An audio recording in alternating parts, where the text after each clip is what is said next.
দেখুন পিঠেটা আমার রেডি হয়ে গিয়েছে আর পিঠেটা এত সফট হয়েছে। আমি একটা ভেঙে দেখাচ্ছি। এই যে দেখুন ভেতরটা কিন্তু অনেকটা মিষ্টির মতো। এই যে বেসনের নাড়ু হয় ঠিক ওই রকমটাই থাকে ভিতরটা। আর এই পিঠেটা কিন্তু আপনার ঠান্ডা হয়, মানে ঠান্ডা করে খেতে কিন্তু অনেক ভালো লাগে। 2-3 দিন বাইরে রেখেও খেতে পারবেন।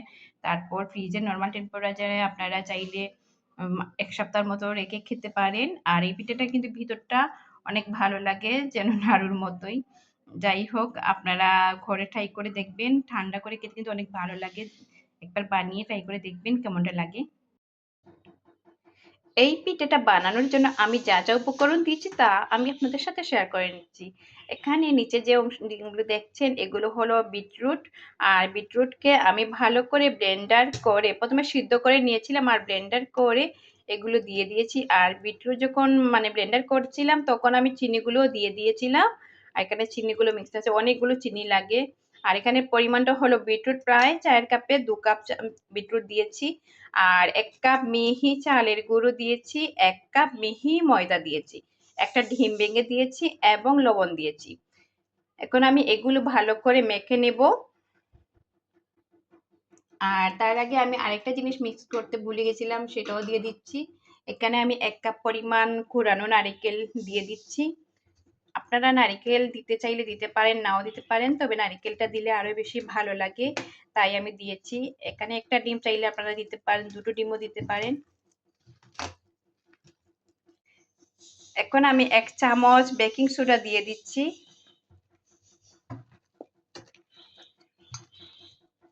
এবং 1 চামচ বেকিং পাউডার। এই দুটো জিনিস না দিলে কিন্তু পিঠেটা ভালো হবে না। আর এখানে অল্প পরিমাণ প্রায় 4 টেবিল চামচ অয়েল দিয়ে দিচ্ছি, রান্নার যে অয়েলটা সয়াবিন তেল সেটাই। এগুলো আমি এখন ভালো করে মেখে নিচ্ছি।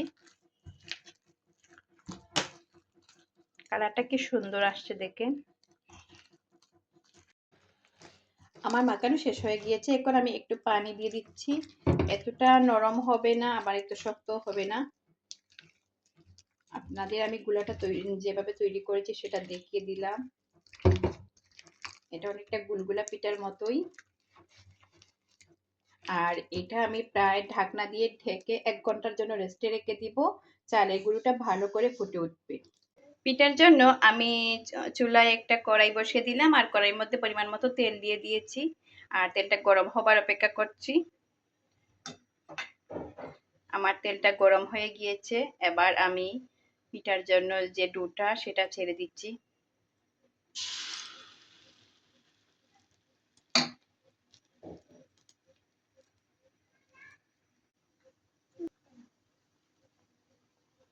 এক পাশ হয়ে গিয়ে আরেক পাশ উল্টে দিচ্ছি।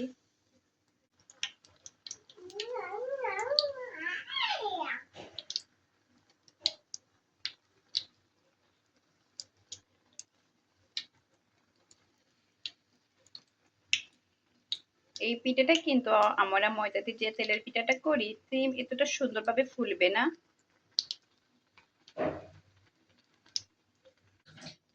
আমার একটা পিঠা হয়ে গেছে, এবার আমি তেল ঝরিয়ে তুলে নিচ্ছি।